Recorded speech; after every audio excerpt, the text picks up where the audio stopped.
Hello, you wonderful people, and welcome to another episode of Not Too Comic Book. This being a show where we talk about TV shows that are adaptations of comic books. For today's episode, I'm going to talk about the latest episode of The Walking Dead. I guess we call this season 11 C premiere.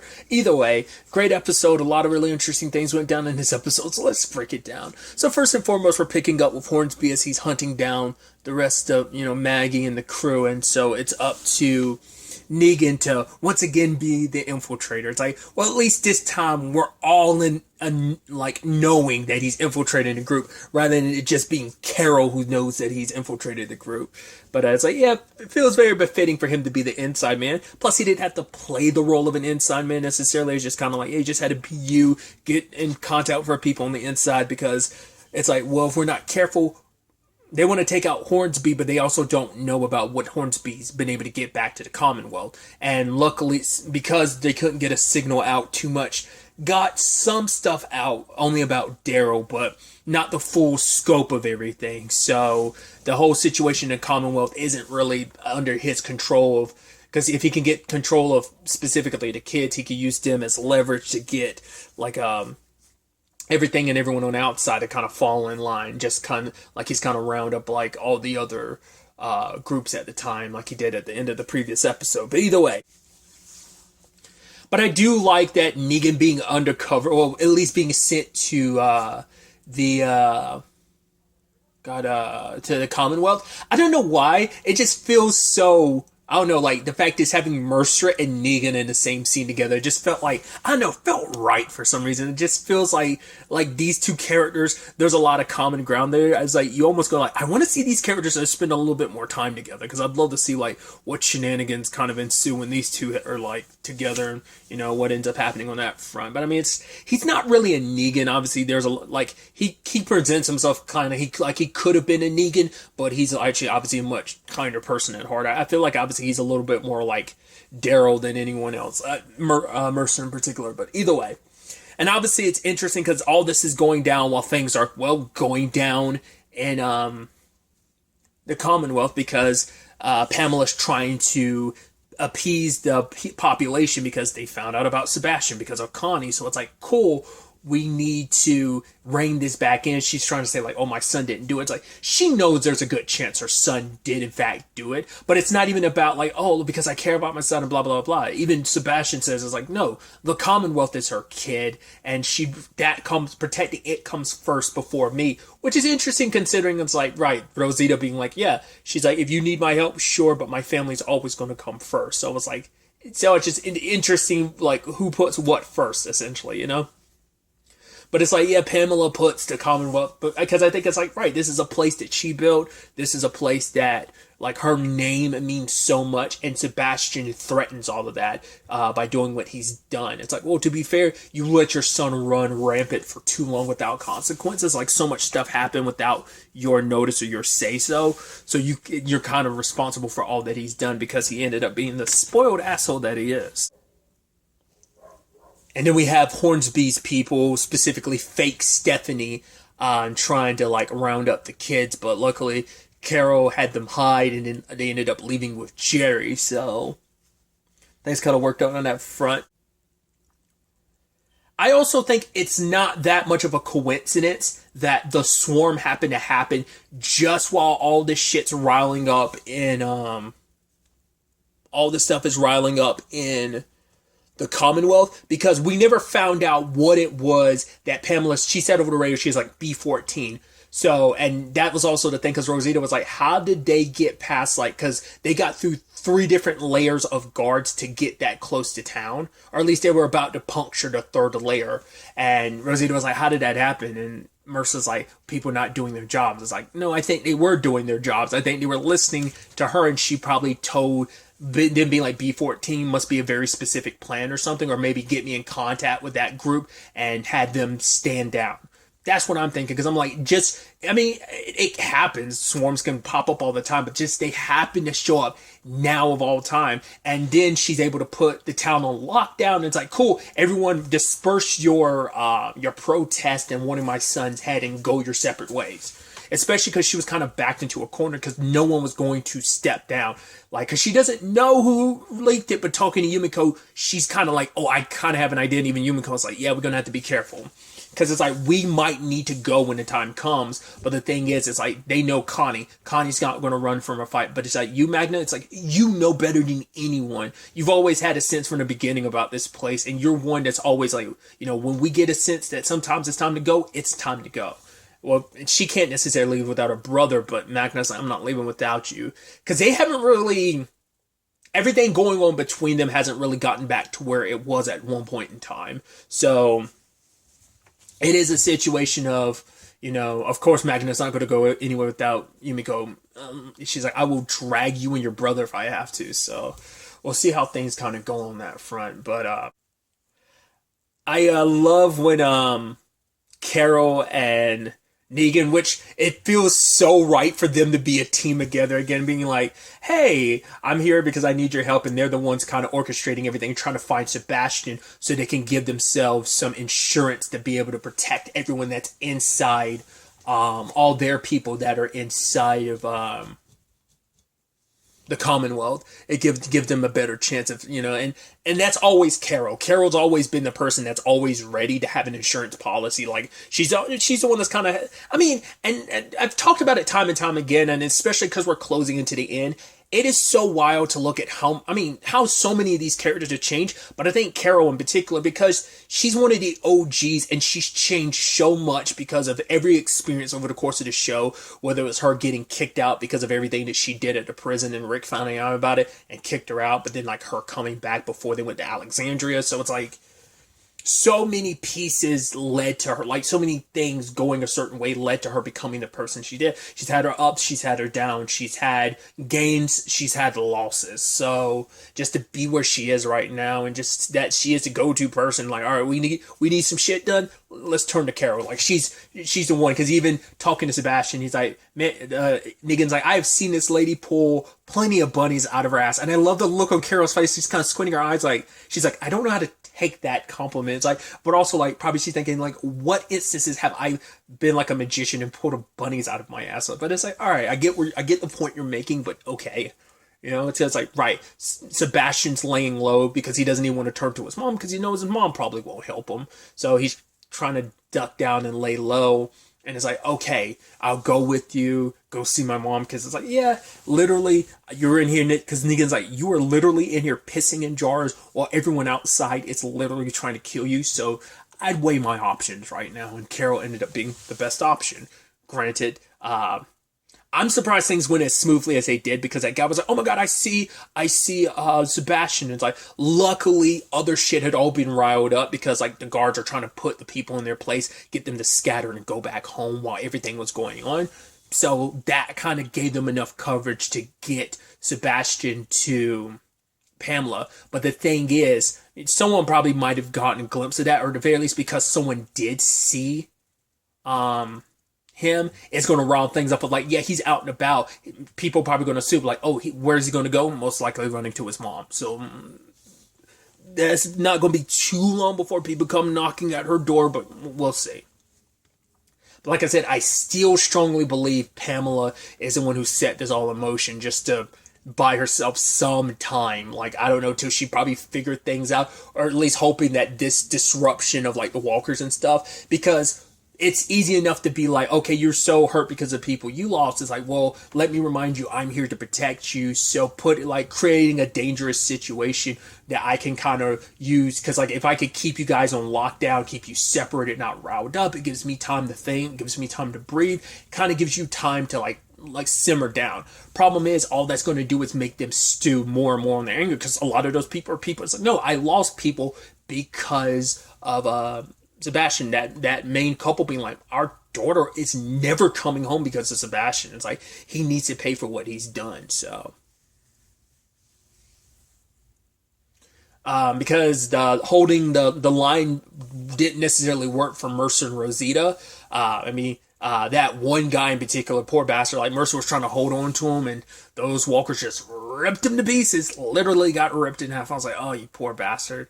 Because I was like, well, it doesn't look like they're tearing into your armor. Well, don't need to tear your armor when there's enough of them pulling on you at one time, just literally ripping your body clean in half, and they chomping on that back half. So it's like, damn. Because obviously for Mercer, regardless of anything, these are people whose lives he's in charge of. Every death he like puts on himself. So it's like, you know, he feels like that's his failure as their commanding officer. So especially because he is kind of going this alone, because he wanted Rosita to be by his side, because he's like, oh, I need someone like you, someone I can trust. But once again, Rosita's like, I gotta put my family first. And he's like, okay, I can respect that, and if you need help getting out of here when you do decide to go, I've got your back. So, you know, once again, Mercer continuing to show that you would have thought like I said, you were worried like, oh man, he's gonna be a total D-bag. And I'm curious, if this wasn't the final season, would they have written him in a way where he would have been? Like, would he have been a bad? Because I don't know if he's from the comics or not, or whether he's someone made out specifically for the show. So that's why I'm curious, like, if he's from the comics, is this the natural trajectory of that character? Or if he's like, would they have changed him to be like, no, he would have been an asshole for a while and maybe would have lightened up? Or, you know, I'm curious about it, because he feels like the type of character that could easily be the power tripping asshole, which Hornsby ended up being. Like, I think you could easily see Mercer potentially being that person, but he's not. He's very like, he's a good-natured person trying to do everything he can to, because this town is his responsibility. Everyone under his command is his responsibility, and he's just a guy trying to do his best to help and make sure everyone's okay, looking after everybody. So, but I do once again love Carol being the one who she's the lady with the plan, because it's like, cool, the insurance policy, oh, I brought your son to you. It's like, well, Hornsby's hunting my friends, we could actually help each other. It's like, well, how is any of this going to help me? It's like, well, you say your son didn't do all this. Well, somebody had to done it. That doesn't mean it have to be your son. So I'm like, okay, we're going to lay this all on Hornsby. He's already a guy that's kind of backed into the corner. That's why he's acting buck wild like he is now. And that's his problem, though. He already has, like, stuff set up in the background. Like, all the stuff he's been, like, the little army he's been building subtly, little over and over. Like, so he's got loyal followers amongst the Commonwealth. So you try to spin this that way. Like, I think he's already got stuff in play that will, I mean, because, like, then I'm start thinking, like, there's no way he had anything to do with those. It's like, no, he would have had time to set that up. That's why I'm like, that's definitely, the B-14 thing definitely has to be that swarm or horde. That had to be Pamela, but it's like, I don't think Hornsby would go, like, even if they were like, yeah, laying it all on Hornsby, like, that might detract a little bit, but he's still got his followers who are by his side, that it's like, even if you turn the entirety of the Commonwealth against him, he'll still be able to rally enough people to kind of probably try and, like, it feels like he's been ready to stage a coup if need be. It's already been in his back burner. It's always been his, it seems like it's always been like his trump card he needs to play if the time comes, but he's hoping to get to that powerful position by doing some manipulative stuff here and there. But it's like, if need be, pushing even further into the corner, he'll pull that trump card. So I'm like, I don't think it's going to go the way Carol wants it to by playing, because also obviously Daryl and them are like, they led Hornsby and his guys underground, but that didn't work out to their advantage because they're surrounded, and they're like, all right, Hornsby, like, surrender or we'll kill you. But he's smiling because he's like, he is a selfish enough prick that he will choose self-preservation over anything else, but he knows that he's got them cornered. It's like, right, you won't do anything, because if you kill me, my men are going to have orders to kill your people, and it's like, you're not going to like that. So, like, I still have the advantage, you know? Because he hasn't gotten word about, because his people haven't captured any of the kids, so he doesn't have the leverage, but he still somewhat has the leverage of, might not have the kids directly, but it's like, right, everyone in town is at my mercy, but none of them are aware of just the shit that's going down back home. Not only the walkers at the gate, but just like the turmoil that was on the inside. Granted, once again, that's kind of gotten dispersed because of the walkers on the outside, but we could be seeing the just another kind of casualty, another place destroyed, because the Commonwealth's gone and just every other place being subjugated by Hornsby the way they are, and just things being as they are. It's like the Commonwealth is kind of currently the strongest stronghold, so you kind of want it to stand. So we'll see how it plays out, but I just kind of get the feeling like things probably won't work in it grand scheme of things for the Commonwealth, but you want them to because, well, for one, there are good, decent people living there, and obviously that's the thing of like our heroes. They want to help anyone that's there, so they're going to keep this place standing, and probably some of the team will stay here when the dust settles, and some will probably go in their own way. We'll have to wait and see as they probably try to help actually rebuild the other communities, whether it's Hilltop, helping out with Oceanside, or even Alexandria, you know? I mean, we might even see the rebirth of the kingdom to some extent, you know?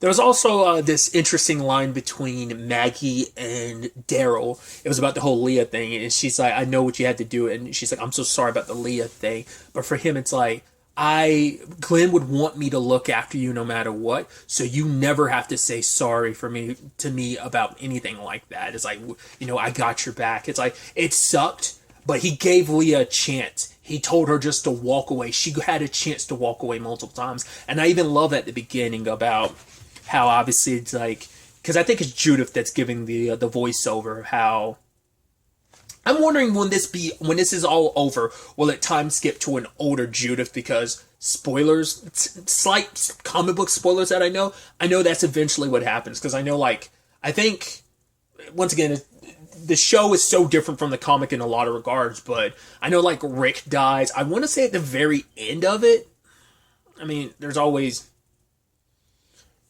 an older Carl, I want to say. It's like where things kind of end. I don't want to go too much further about what I know, just in case, because they are two different experiences. You could get two very different stories, because obviously Carl died back in season 8. There's a lot more of Carl in the comic book, so like that's why I'm like hesitant to kind of talk about anything, especially knowing like some parts of the ending, not the ending and not the full context of it. But the fact is, we are getting that Judith voiceover, which also feels very befitting. You know, it's like, right, she's here in the stead of her dad, her mom, both her moms, but whether it's I mean, especially considering it's like, right, Carl died, but he's alive, but he was alive in the comics. Judith was never born in the comics, but she is, you know, so it's like, there's almost like this interesting, like, oh, it's almost felt meant to be to some extent. But like, I think I could see her definitely feeling like Carl role. She kind of has already been to some extent anyway.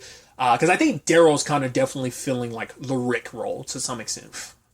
Did not mean unintentionally meant to say that. But specifically having that voice over her talking about, like, right, people who kind of keep that spark of light alive and those who have gotten, you know, given over to the darkness. I do love that one of those people, I mean, obviously it's like, you see Shane, you see the governor, and you see Negan, and you're just kind of like, well, he's kind of made his change, but it's like, yeah, when we were introduced to him, once again, he was a scumbag, so I just thought that was kind of an interesting thing, and I'm just curious, am I reading too much into that for it to feel like they are probably going to end with this, with a time skip of an older Judith, maybe?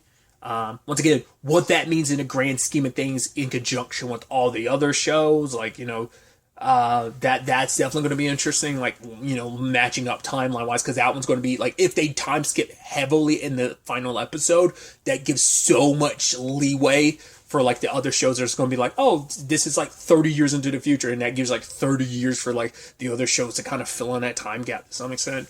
A great example of that would be like the Vampire Diaries and the originals, like some of their, like, the time gaps between them in some regards, but they do eventually at the very end overlap and connect. So it kind of gets me thinking in that regard, that things kind of do eventually like catch up with each other in each show and stuff, you know?